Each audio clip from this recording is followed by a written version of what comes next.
Bonjour tout le monde, merhaba, bienvenue sur ma chaîne Délicieusement Turque. Aujourd'hui je vous partage la recette d'un dessert qui s'appelle le süt helvası. C'est une sorte de flan mais sans pâte et sans œufs. C'est parti, je vous montre tout de suite la recette. On commence tout d'abord par verser 1 litre de lait dans une casserole. On va ensuite rajouter l'équivalent d'un verre de sucre, ce qui correspond à peu près à 160 g de sucre. On va venir mélanger brièvement. On mélange brièvement avant de rajouter une cuillère à soupe d'arôme de vanille. Vous pouvez bien sûr le remplacer par du sucre vanillé. On va venir chauffer le lait à feu doux, le but étant uniquement de faire fondre le sucre.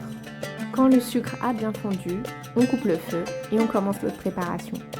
Donc pour cela, dans une autre casserole, on va venir mettre 125 g de beurre.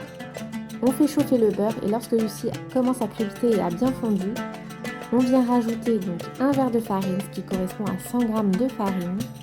Et donc là, par contre, on vient mélanger sans cesse.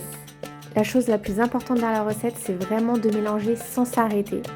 Donc là, on vient mélanger à feu doux pendant environ 5 minutes. Il ne faut pas que le mélange brunisse trop. Donc là, on voit que ça commence à brunir. Je commence tout de suite à rajouter la moitié du lait qu'on a préalablement chauffé.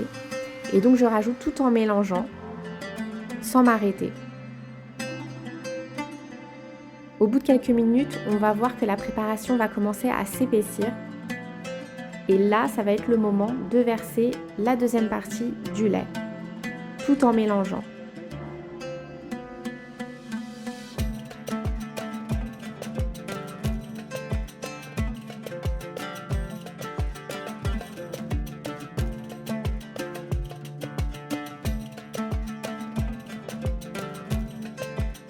Maintenant qu'on a versé tout le lait, on continue de mélanger jusqu'à ce que la préparation s'épaississe encore plus et qu'elle commence à bouillir.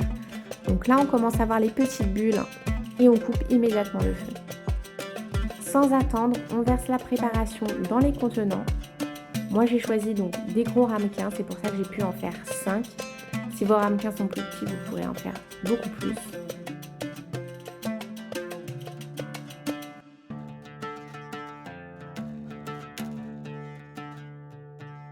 On enfourne maintenant à 200 degrés en mode grill, environ 10 minutes. Mais attention, ça peut dépendre d'un four à un autre, donc je vous conseille vraiment de surveiller pour ne pas qu'il soit trop brûlé. Vous pouvez manger ce dessert chaud comme froid. Moi personnellement, je le préfère froid, donc après l'avoir laissé reposer, je l'ai mis au frigo quelques heures. Et voilà la texture crémeuse que l'on obtient. Je vous conseille vraiment de l'essayer. J'espère que la vidéo vous aura plu, n'hésitez pas à me dire en commentaire ce que vous en avez pensé et si vous voulez la tester. N'oubliez pas de vous abonner sur ma chaîne si ce n'est pas encore fait et rejoignez-moi sur Instagram pour retrouver toutes mes recettes.